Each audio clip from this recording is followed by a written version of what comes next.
Okay, so it's 11:02, and I'd like to go ahead and get started. So welcome everybody to our webinar today. My name is Amanda McGee. I'm a senior engineering geologist at the California State Water Resources Control Board, and I will be facilitating today's storm seminar. And before we get too far into this, in case you haven't heard of us, I wanted to briefly introduce the Strategic Stormwater Planning Unit. My unit was formed in 2016 to implement the State Water Board's strategy to optimize resource management of stormwater, or STORMS for short. Our mission is to lead the evolution of stormwater management in California by advancing the perspective that stormwater is a valuable resource. We support policies for collaborative watershed level stormwater management and pollution prevention. We help to remove obstacles to funding, develop technical resources, all while attempting to integrate regulatory and non-regulatory interests. Also, a quick disclaimer before we dive in here. This STORM seminar series is an open forum to feature new research, technologies, policies, and news related to stormwater. The opinions expressed in this presentation and on the following slides are solely those of the presenters and not necessarily those of the State Water Board. State Water Board does not guarantee the accuracy or reliability of the information provided. And we're almost there, almost to the actual presentation. This presentation will be led by the Pacific Institute with some help from Second Nature. If you have questions during the presentation, please go ahead and type those into the Q&A box. Feel free to use the upvote button if your question's already been posted and you'd like to see an answer, and we will get to the questions at the end of the presentation. This webinar is being recorded and will be posted on the Water Board's YouTube channel in about a week. We will notify everybody that's signed up when it's been posted. And also, lastly, stay tuned for more seminars. We're planning to hold these every couple months, and we're busy planning the next few with topics like public-private partnerships, microplastics in stormwater, and stormwater capture opportunities in schools. So to be sure that you get the notifications, please go to our website and sign up for our mailing list, or just pull out your camera phone and I just say camera phone, pull out your phone and click on that QR code and it'll take you right to our sign up box. And with that, I think I'm just going to stop talking and pass it off to the good folks of the Pacific Institute. So Shannon, you want to take it away? You bet. Thank you so much, Amanda. Sure. Well, we are thrilled to be here with you today to present the webinar, The Untapped Potential of Urban Stormwater Runoff in the United States. I'll bring you through the beginning and you'll see our team members present throughout on different elements of what this looks like nationally and in California. Next. Today's presenters include myself, Shannon Spurlock, Senior Researcher of Public Policy and Practice Uptake.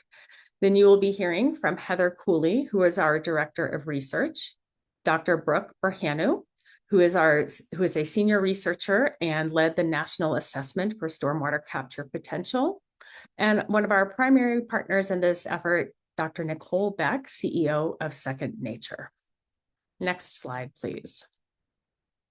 For those of you unfamiliar with the Pacific Institute, we've been around since 1987, and we work both at the national and global scale, and our organizational priorities include water reuse and efficiency, nature-based solutions, water equity, and corporate water stewardship. And it's within this suite of priorities and efforts to really advance water resiliency that stormwater is so firmly couched. Next slide, please.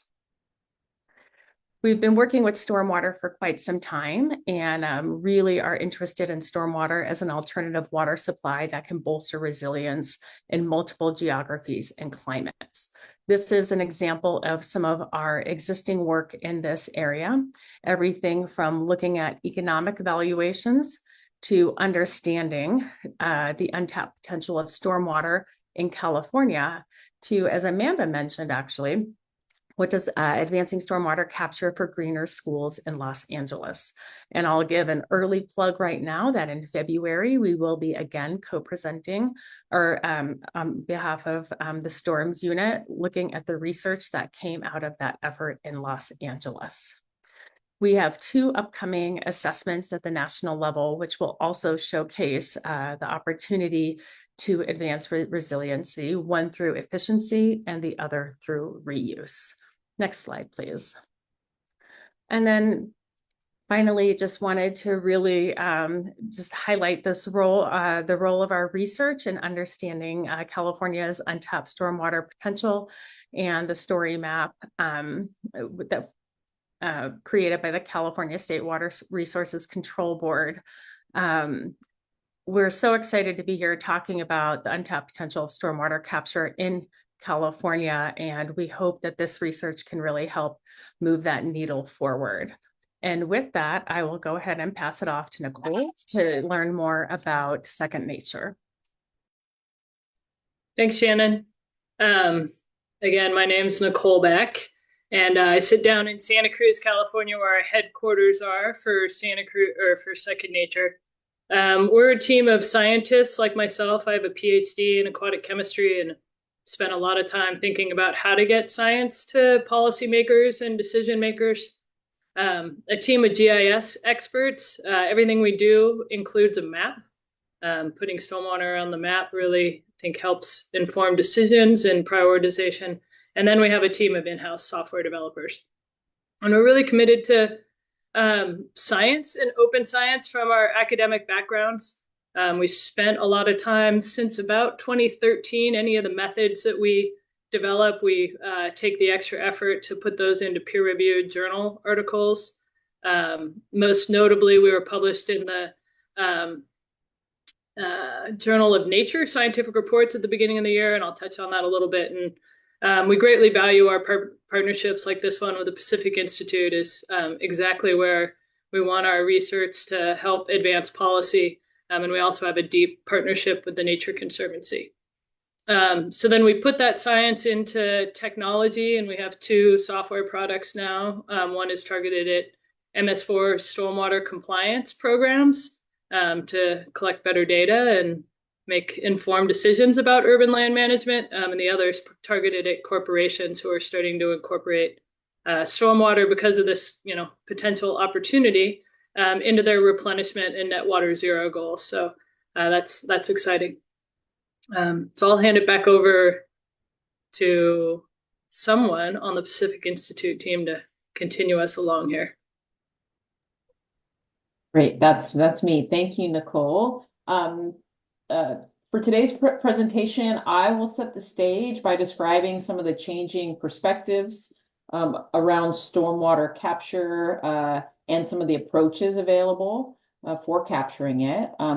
Brooke Burhanu will then provide some background on the new study on our national assessment for stormwater capture in the U.S. Nicole Beck will then talk a bit more about the technical approach for the assessment. And then Brooke will come back to talk about some of our findings, and then Shannon Spurlock will speak to some of the recommendations for policy and practice. We will have time for question and answer. So just as a reminder, if you have questions as we go through, please use the Q&A tool, and we'll get back to those as we get towards the end. Next slide, please. Urban stormwater runoff is generated as precipitation falls on rooftops, on roads, and on other hard surfaces. And as that water flows over these surfaces, it captures and it collects and carries pollutants like oils and pesticides and heavy metals into nearby waterways. And in there, threatening sort of aquatic life and public health. As many on this call will also note, stormwater can also lead to flooding in low-lying areas. And as a result of that, stormwater has long been viewed as a nuisance. And urbanized areas were designed to collect and dispose of it as quickly as possible, as sort of indicative of that photo on the left. But perspectives on stormwater are changing, and stormwater is increasingly viewed as a resource. Around the world, cities as diverse as Shanghai, Berlin, Philadelphia, and Los Angeles are replacing concrete with green spaces and other permeable surfaces. These sponge cities, as they're sometimes called, can help absorb then stormwater. And it helps to build both flood and drought resilience, which is becoming increasingly important as the impacts of climate change intensify. Next slide, please. Several initiatives and research efforts are supporting this shift. For example, the Environmental Protection Agency explicitly referenced stormwater in its Water Reuse Action Plan. That plan, also referred to as RAP, calls for elevating stormwater capture at local, state, and regional levels. The National Stormwater Assessment that we'll be describing more today supports RAP Action 5.5, as is shown here. In addition, RAP Action 5.8 is looking at stormwater capture opportunities in Colorado, more of an inland area, and we have some work that'll be coming out in the coming weeks that speaks to that action. But in addition, the Water Research Foundation is supporting a number of projects, really looking at the role stormwater can play in augmenting and diversifying water supply portfolios. So we're seeing lots of interest in this topic and a lot of the beginnings of some really important implementation projects. As you'll see on the next slide, the drivers and co-benefits of stormwater capture vary. In some areas, water quality and flood protection are the major drivers, but in others, augmenting and diversifying water supplies may be more important drivers. But even beyond these water-related benefits, stormwater capture projects can provide additional co-benefits. This is especially true for projects that are incorporating green infrastructure. These green spaces can provide much-needed habitat for plants and wildlife in urban areas.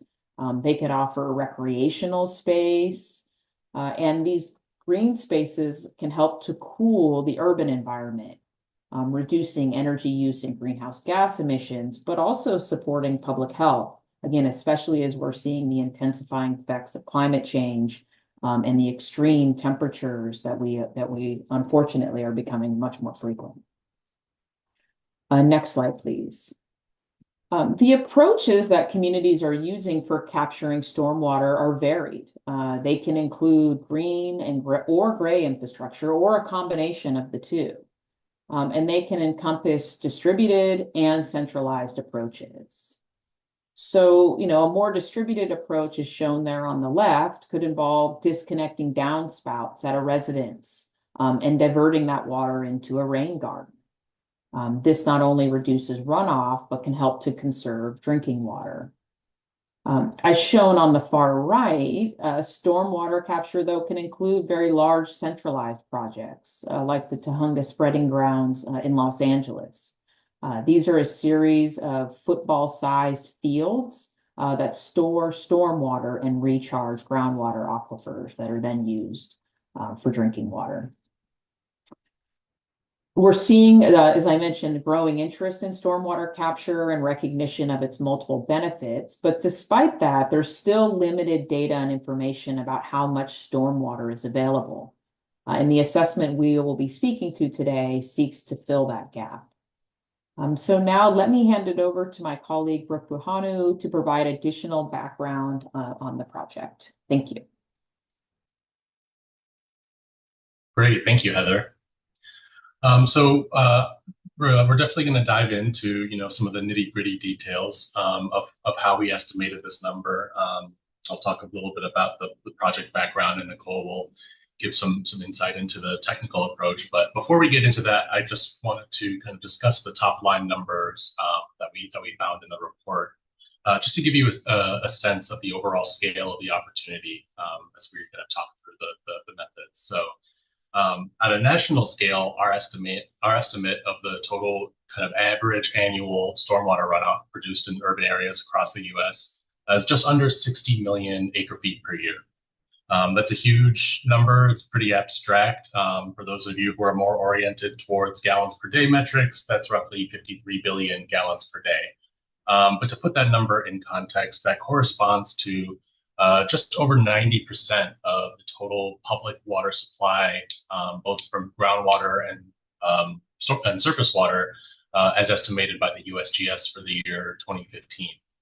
So there's a very vast opportunity, and of course, we wouldn't recommend that, we acknowledge that, not 100% of the stormwater is not always going to be available for capture due to multiple factors. For example, sometimes that stormwater constitutes water supply for downstream users in inland areas, as well. And there are also ecosystem services and ecosystem water needs that are required that are in part supplemented by stormwater.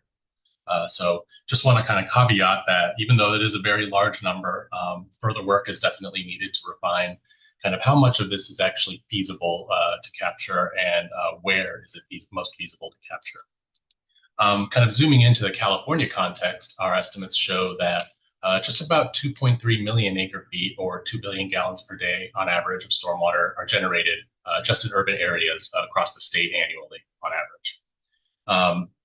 To put that number into context, the total kind of municipal or urban water demand for California in 2020 was just about, I think, 5.7 million acre feet per year. So we're looking at roughly 40% of the total urban demand that could be met by stormwater runoff if 100% of it were to be captured, which, as I mentioned, isn't necessarily the most practical assumption.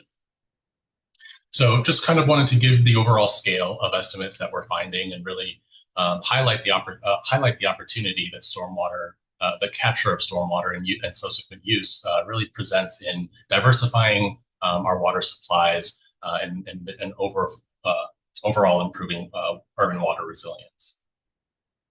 Next slide, please.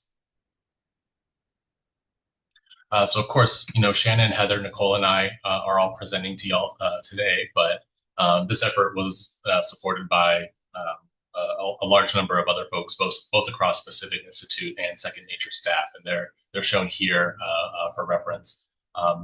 And this work was also supported by the BHP Foundation through a multi-year grant that allows us to develop these nationwide estimates, not only for stormwater runoff, but water use efficiency and municipal wastewater reuse as well.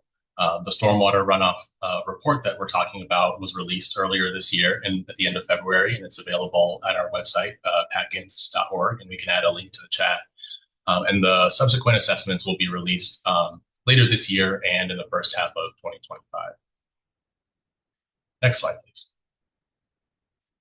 We were also supported throughout the entire project by an amazing advisory group composed of industry experts across sectors ranging from academia to regulatory bodies to at multiple scales, state, federal, local, as well as representatives from the private sector as well, who really have a large role in implementing stormwater capture strategies throughout the country.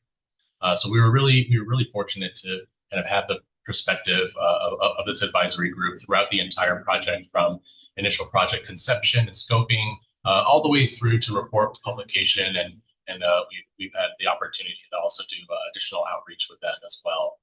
So just wanted to acknowledge their roles and give them great thanks for their support. So now I'm going to turn it over to Nicole from Second Nature to talk a little bit about the analytical backbone of our analysis in a bit more detail.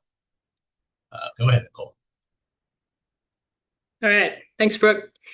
So as I mentioned, we spend a lot of time thinking about methodologies and scientific approaches. So one of those that has turned out to be really useful is what we call TELR, the tool to estimate load reductions.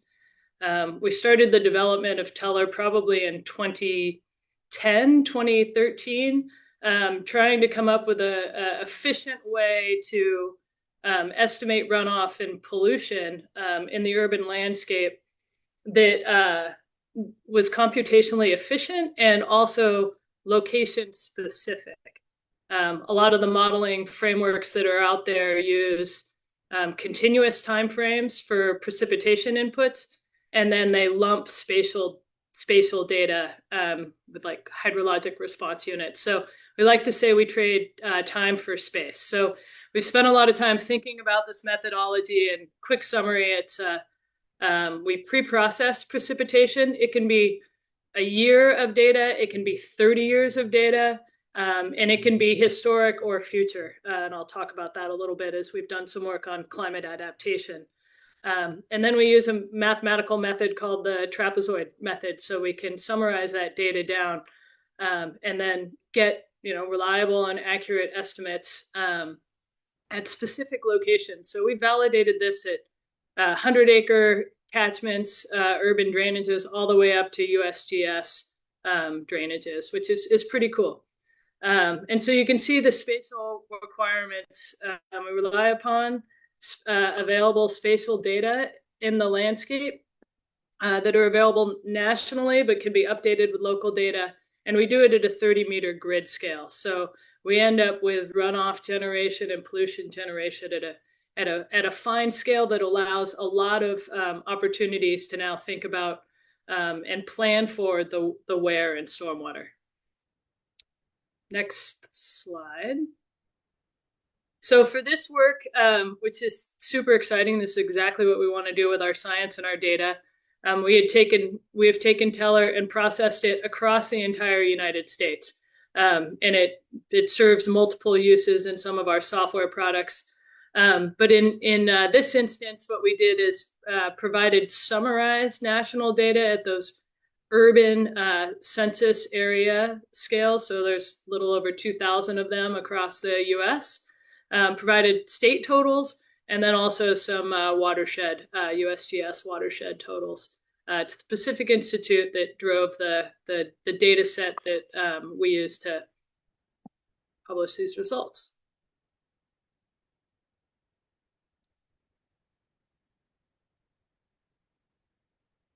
I can keep going. Brooke, you want me to? Oh, sorry about that. Yeah, no worries. Yeah. So thank you, Nicole, for that overview, and hopefully that kind of builds some intuition into how we kind of went about developing these results, as well as some of the kind of key considerations in terms of how to interpret them. So as I mentioned before, we did kind of estimate the total national potential, and the map that you see here kind of shows all of the different urban areas that were as defined by the U.S. Census. And I'll just note here that, when we say urban areas, we're not necessarily only talking about the very large cities, the ones that come through very clearly in dark blue on the map and lighter blue along the West Coast, but the U.S. Census definition of urban area can include communities as small as 5,000 people as a population size. So there is really a large range of areas and communities that we're considering for this analysis. So when we sum up the annual average runoff that's generated across the country, we get that top line number that I mentioned before, just under 60 million acre feet, which roughly corresponds to around 90% of the nationwide public supply water withdrawals that were estimated by the USGS in 2015. So there's a very large opportunity here. And the good news is that this number roughly agrees with a recent estimate by Seth Brown and forgetting the first name of Dr. Aguilar, but they had estimated roughly around just under 54 million acre feet per year back in the year 2020. They've used slightly different methods, which could account for kind of this disparity, as well as slightly older data sets than what we had access to for our analysis. Another estimate produced by the EPA that was unpublished, but was mentioned in a report to Congress in 2004, estimated roughly 31 million acre feet per year of stormwater runoff generated annually. Now, the reason for the divergence from this earlier number, as you can imagine, there's been large increases in impervious area over the past 20 years, between 2004 and 2024. And that is certainly a major driver of stormwater runoff generation. We weren't able to get much insight into the methods used to develop this 2004 estimate because the analysis wasn't unpublished, and so we suspect that roughly that large change or difference in time horizon is a major contributor to that divergence. So now we'll kind of dig into a bit deeper dive on a tree graphic basis and also highlight kind of some of the other interesting findings that we found through our analysis. If you could move to the next slide, please. So I mentioned that there are the largest urban areas tend to have the highest stormwater runoff, and I mean largest both in terms of overall kind of geographic area as well as population. This map is just kind of showing those top 20 largest urban areas, and then it corresponds to the bar chart on the right that shows the overall annual stormwater runoff volume, with New York and Houston, Texas almost tied, leading the way at about 2 million acre feet per year, and Austin, Texas at number 20 with just under 500,000 acre feet per year. And interesting to note, for the California context, Los Angeles doesn't make an appearance in the top 20. Despite having a relatively low rainfall compared to its urban counterparts on the eastern portion of the country. And a big reason for that is just the overall amount of impervious area on which stormwater is generated in Los Angeles. And we'll talk about that a little bit more in the next slides as we kind of do a deep zoom in on California urban areas specifically. So this map as I mentioned, just does that, looks at just the California urban areas as defined by the U.S. Census. The color scaling is a bit readjusted just to account for smaller range in runoff volumes that we found just for the state of California. But as you can see, the major metropolitan areas that have very large land areas are associated with the highest rainfall or stormwater amounts. Los Angeles leading the way by a large margin, as well as San Francisco, Sacramento, San Diego as well. And this kind of confirms, or at least agrees with, the general trends we were seeing at the nationwide level, where one or both of total impervious area and annual precipitation tend to be the largest drivers when at least for the amount of stormwater generated on an annual basis. But this map also kind of shows, you can almost see a bit of peppering of red and yellow and orange dots kind of in the more inland central California region. And that kind of speaks to just the overall number of communities that are represented in the urban areas.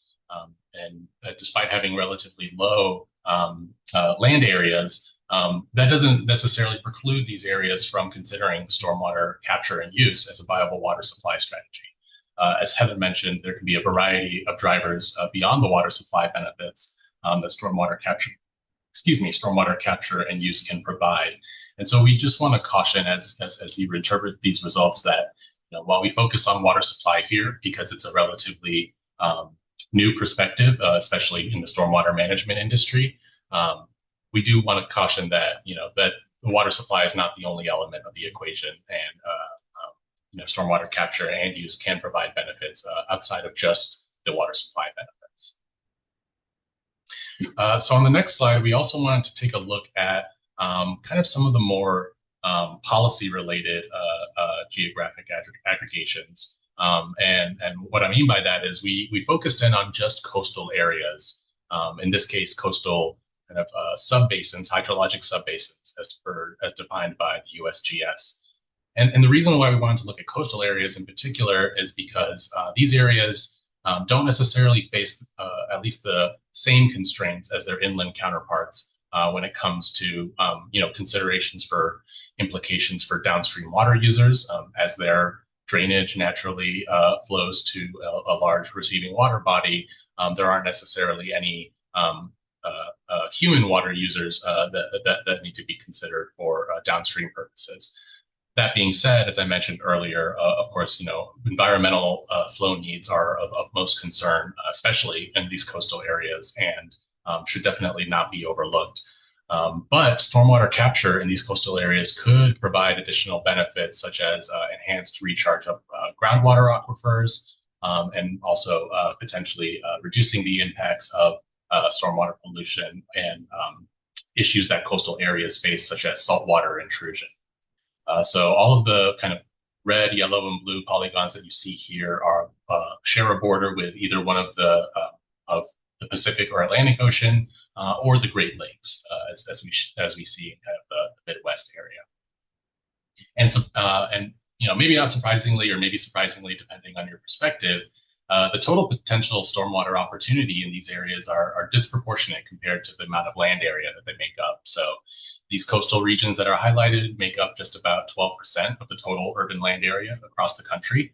But they generate just over a third of the national stormwater runoff potential. So there's a very disproportionate impact in terms of, or potential for disproportionate impact in terms of, implementing stormwater capture and use in these areas based on these results. And we wanted to highlight that in the next slide a bit more clearly for California as well. So in California, the rate of stormwater generation compared to urban land area is much more even. Roughly the coastal areas in California make up about 2/3 of the urban land area across the country, and also similarly make up about 2/3 of the runoff potential. And so while we don't see the same outsized impact for coastal communities in California, we do still recognize that those benefits that I mentioned earlier of not necessarily having as stringent considerations for downstream water users, except for environmental needs, of course. And it's also interesting to note that, the majority of stormwater runoff is actually produced in these coastal areas, which could make it easier to implement, or at least help California make it easier to achieve as much of this, or maximize its stormwater capture potential. So now I'm going to turn it back to Nicole. I just kind of covered some of the results that are in the report that we released, and that report is available at our website, pacinst.org, and I think we can drop a link to that as well in the chat. But now Nicole's going to talk a bit about some of the more other uses of these results beyond just kind of quantifying the total runoff potential. Now that we know the potential, how can we actually use this? So go ahead, Nicole. Sure. Yeah, thanks, Brooke. So here's another tool that we, again, we have these rasterized outputs, and we use them in a number of different ways. One of the resources that we created is a California story map. I'll actually just put the link in the chat there. And so it's actually been on its second iteration because there's a large amount of national data that was, or statewide data that was re-released on imperviousness and soils, and we also updated the precipitation. So have a look at that. Hope it's useful and kind of fun to create it. So what I did, I was asked to do a couple of case studies. So I figured since Storm sits in Sacramento, why not zoom into Sacramento a little bit? So the context now at a municipal scale, as one example, is historically, so using the last 30 years of precipitation, you can see the volumetric potential for Sacramento, upwards of 40,000 acre feet per year. And then according to DWR estimates and other estimates, I think the Pacific Institute actually gave us, that's about 28%, about a third of the city's annual demand. And of course that, right, the runoff is distributed in different places across the city.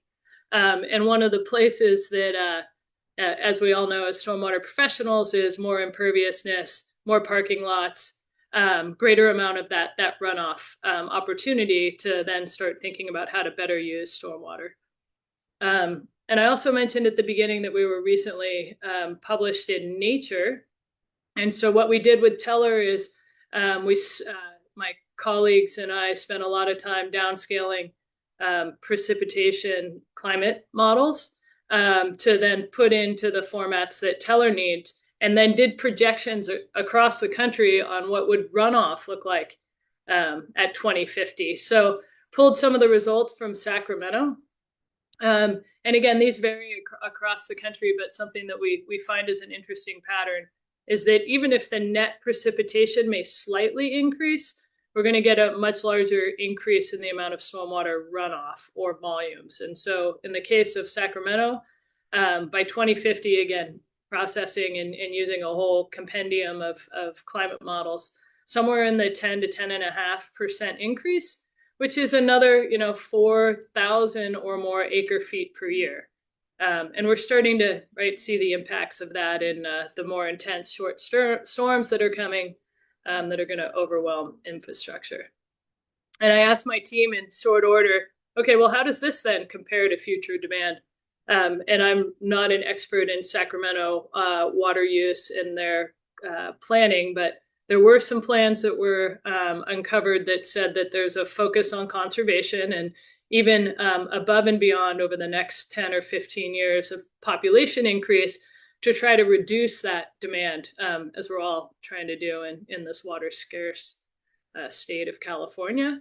And so, again, don't have numeric numbers for you on then what percent does this increase meet of annual demand, but there are great opportunities to start thinking about capture and reuse for non-potable needs or recharging local groundwater, which, again, my understanding is parts of Sacramento and the water districts do use groundwater as a water supply. So that's our Sacramento case study, right? Okay. And then the other application that I wanted to share is, as I said, the methods we put into our software solutions. And so this is an example of a city in Northern California, city of Ukiah, who is a To-Inform, our software product user.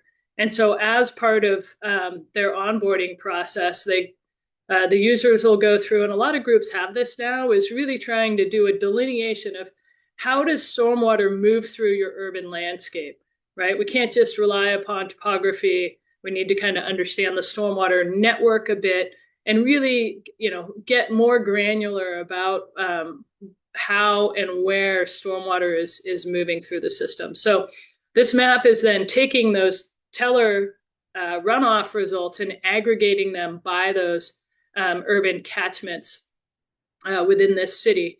And then all it's doing is normalizing those runoff volumes by the area. And so it provides immediately a really useful map. And we've got users across the country that are starting to put these up at their city council meetings and say, okay, we knew this, but here are the places where we have a larger amount of volume or pollution within our cities. And thus we want to prioritize better understanding and mapping the infrastructure in that area, and maybe start thinking about different strategies for capture and reuse, or ways to reduce, again, the flood risk or water scarcity. And then by having this framework, there's a way, other methods that are in the system to then quantify and track the volume reductions, how much is being infiltrated versus capture and reuse versus retained or detained, and then reaching its receiving water characteristics. So there's a second case study, and I think back to Brooke. Actually, Nicole, I will take it from here. Yes, thank you so much. Pleasure. So I'm going to round us out with some recommendations based on what you've been listening to and how we can help advance the case for stormwater capture across the nation and in California. So essentially, changes will need to be made to remove barriers and advance opportunities to optimize the amount of stormwater available for capture. Our report for the national assessment cites over 25 recommendations. Many of these are focused on the federal, state, and regional level. So it's a nice combination of the two, of those three areas. I will be touching on a few representative examples that have significant implications for the state and regional scales. So the recommendations that we came up with fall into four key buckets. We have regulatory guidance, funding and financing, governance, and research, with the theme of maximizing multiple benefits being a cross-cutting element in each of these areas. With regulatory guidance, we recognize the opportunity to elevate stormwater capture on the national water planning agenda. This can be achieved in a number of ways, including the establishment of national guidelines by federal entities to foster consistency and clarity in stormwater capture projects. So this is something where there's value at the federal level and also at the state level. Something we've consistently heard is that those regulations, when they are there, can be confusing, and sometimes just the lack of clarity is a barrier in and of itself to advancing, looking seriously into stormwater capture projects. With The second recommendation on this slide, there is a national database. Heather talked about the Water Reuse Action Plan earlier, and they house a national database that looks at all the regulations and legislation related to water reuse and recycling. One recommendation from this report is to have a database that houses similar information for stormwater. So we want to think about how we can create those enabling conditions for practitioners to be able to look at stormwater capture as a viable opportunity for their communities. And with that, we'll move on to the next slide, looking at funding and financing. So through existing federal funding models, including the SRF program, there are limited opportunities for stormwater capture to be advanced or even competitive with other strategies. Thus, we want to correct this and create a level playing field for stormwater. And in this, we recommend that states consider establishing funding programs to support stormwater capture projects.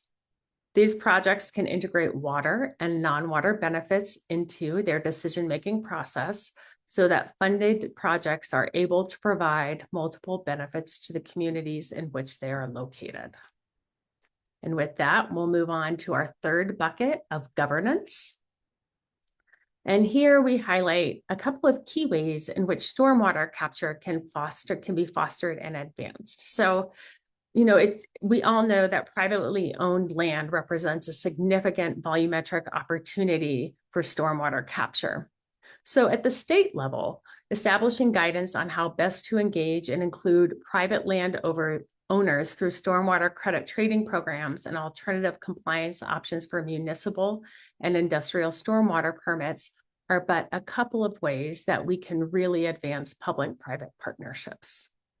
Additionally, state and federal agencies should also support efforts for interagency collaboration with municipalities and watersheds on stormwater capture by providing technical assistance, coordination services, and increased funding for these interagency projects. So for example, state revolving funds could earmark funds to support planning of interagency projects that yield multiple benefits with innovative stormwater management. And now I'm going to go on to the next slide, and we're going to close out this recommendations conversation looking at a focus on research. So with research and with this national assessment, there were so many opportunities to pull some really compelling data together. And we also recognize that there are research gaps out there that make it harder sometimes to make that case to advance stormwater capture. So what we are suggesting is that we would like to see more supportive research that can advance the understanding of climate change impacts on precipitation using existing projections, as well as understanding those regional and local constraints and the inclusion of existing stormwater projects and the current volumes captured. So there's a lot of great work going on out there additionally. So to have that included as part of this portfolio and understand where those remaining opportunities are so that they can be maximized at the watershed, regional, or state scale, depending on that planning effort. So with that, I will hand it back to Amanda and we'll head into our Q&A portion of the webinar. Thank you. Yeah, thank you, Shannon, and thank you to all of our presenters.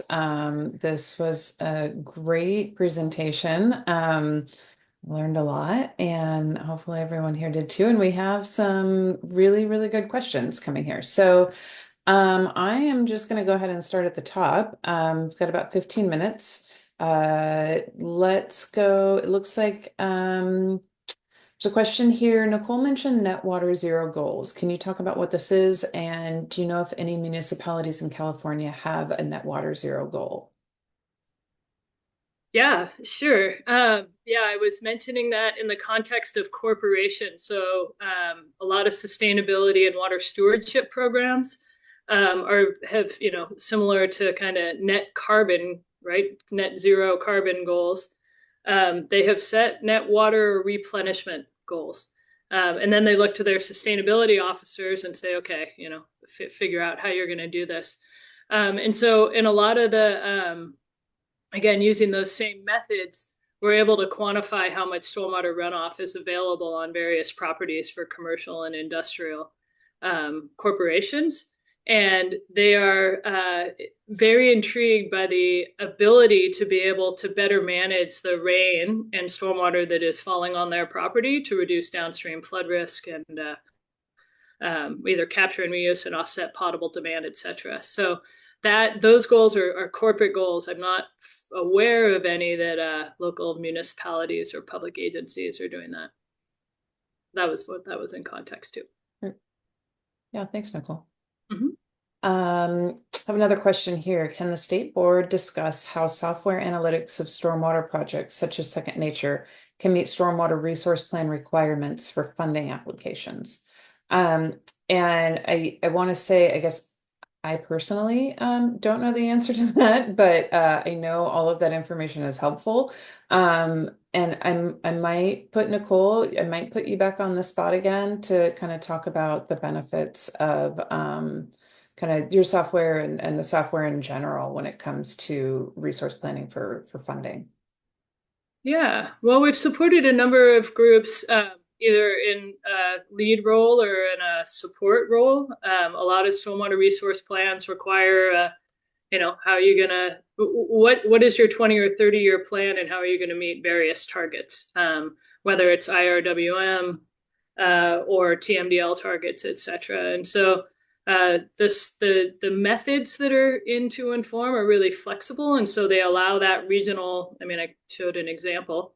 How much volume or pollution is there, and then what are different strategies that could potentially be implemented in projects to then reduce those impacts and be able to demonstrate, at least from a planning perspective, that you can meet the required objectives. So yeah, I'd like to think that it's a really useful tool for that, and it's efficient and it's updatable over time, which is something that we never.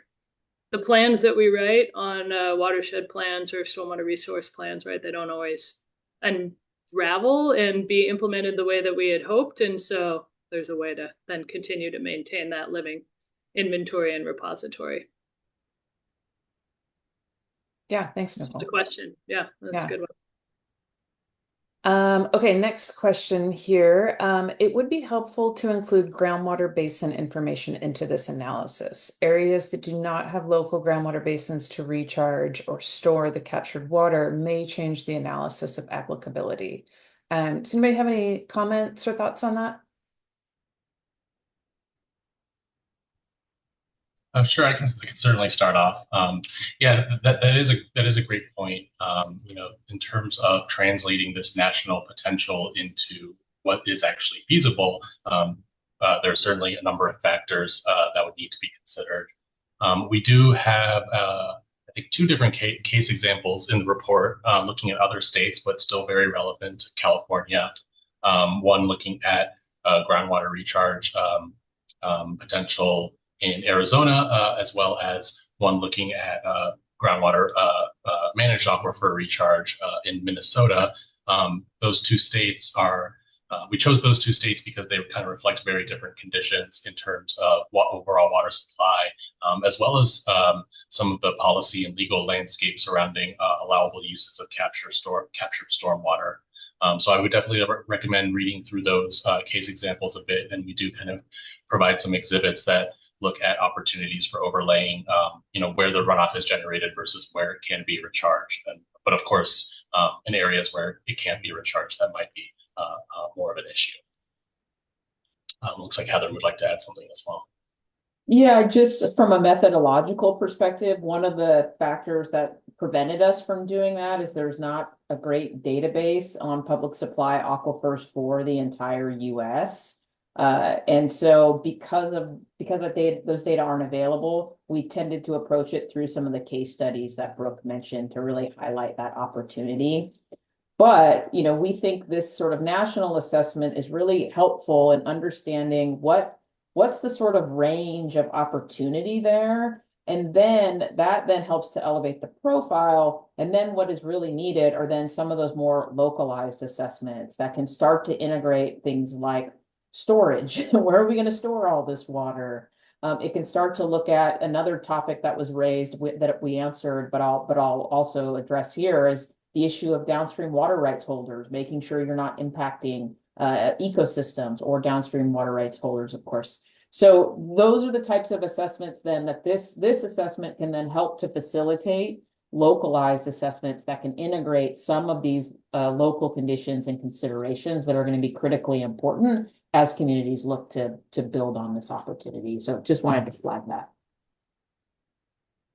Yeah, thanks, Heather. These are great questions. Okay, I have a question here that's been upvoted a few times. I'm not sure it's a question. It's a statement, and I agree with it, but I'll throw it out there to see if anybody has any thoughts. Regulatory guidance is needed across the water sector, stormwater, drinking water, and wastewater. Multiple NPDES permit sectors need to be harmonized to make sure all players in the capture process have the same incentives and regulatory framework to consider stormwater capture process or projects. I'm sorry. And yeah, Amanda, I agree. And that's one of the, the challenges that we have in the storms program, but it's also one of the things that we're trying to kind of work through and figure out how to bring everybody together and really get these projects to make sense for everyone. Anyone else want to add anything to that?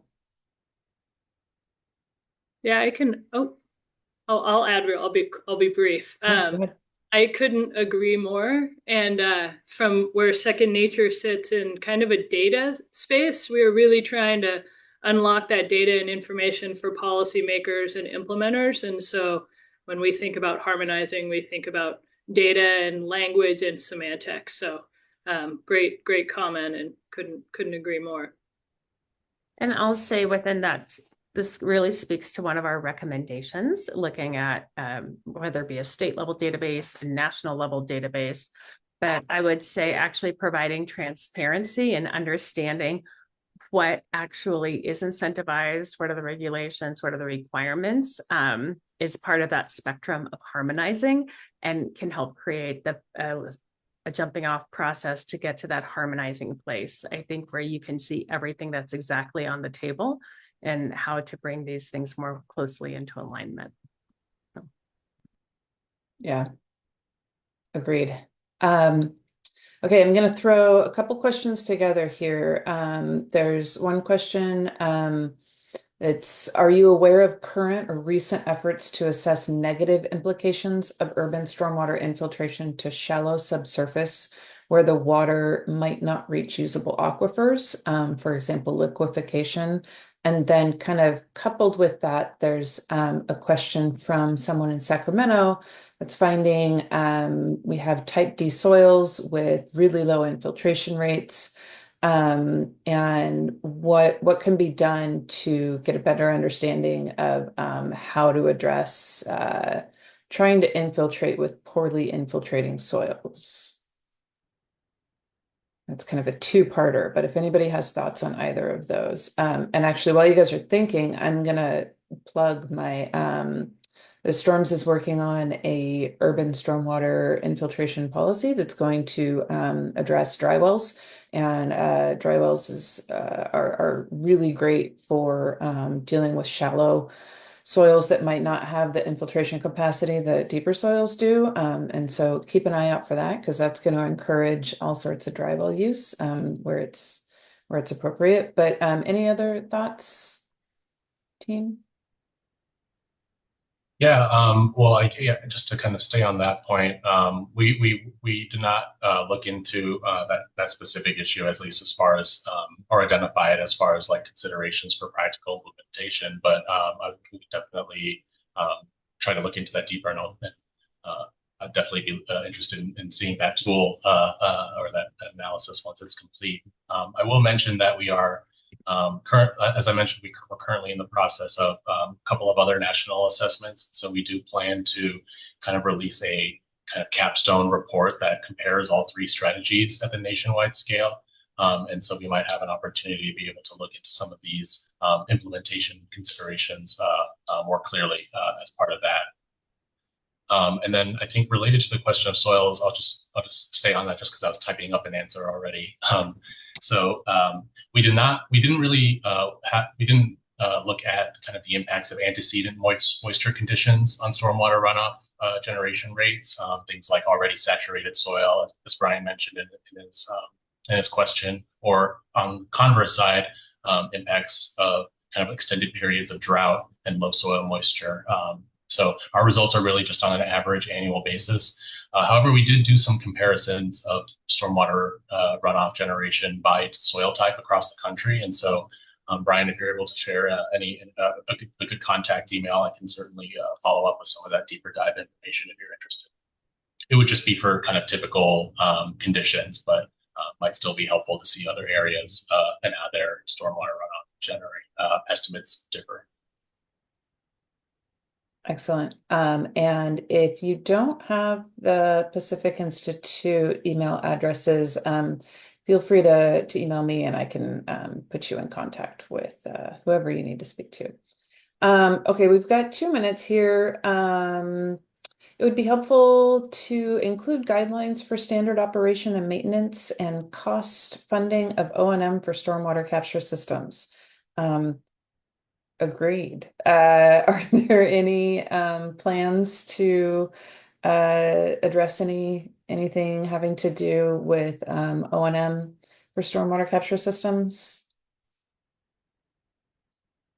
Nothing in the works right now. That's something that we're looking at for stormwater infiltration policy is we are looking at kind of long-term operation and maintenance and what those guidelines should be. So sit tight. And then I might just plug really quickly. Yeah. Just actually saw today that the National Blue Ribbon Commission for On-Site Water Systems released their 2024 action plan, and part of that is to develop guidance for more standardized operations and maintenance, both practices and cost estimates for on-site reuse systems.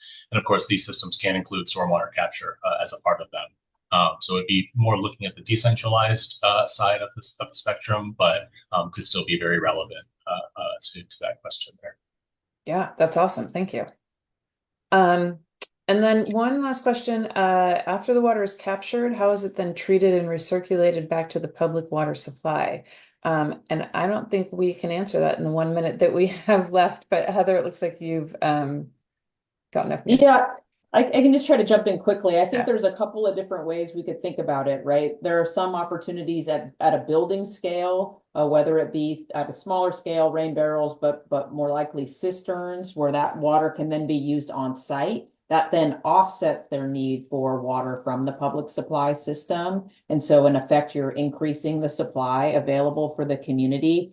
But then in other cases, it may be through, as we saw in Tahunga or in other areas, where they're recharging groundwater, and that groundwater is then a public supply. So it's pumped out later, treated, and then put into the water distribution system. So there's lots of different kind of models in which this water can help to augment and diversify water supplies, either at a building scale, a district scale, or at a larger community scale. Oh, great. Thanks, Heather. And with that, we're at 12 noon. I'm seeing a couple more questions coming in, and if you do have, there's a question in there. I can email you with the answer, because I think that's a good question that Paul has there. So, again, stay tuned to the storms unit for the infiltration policy, which will discuss kind of groundwater quality and whatnot from stormwater. And I guess I want to give one last thank you to the folks here from Pacific Institute and Second Nature. This has been a fantastic seminar. I'm happy that we've re-kicked these off again, and I look forward to more with you guys and more seminars in the future. So thanks again. And with that, have a great lunch, everybody. Bye now. Thank you. Thank you all.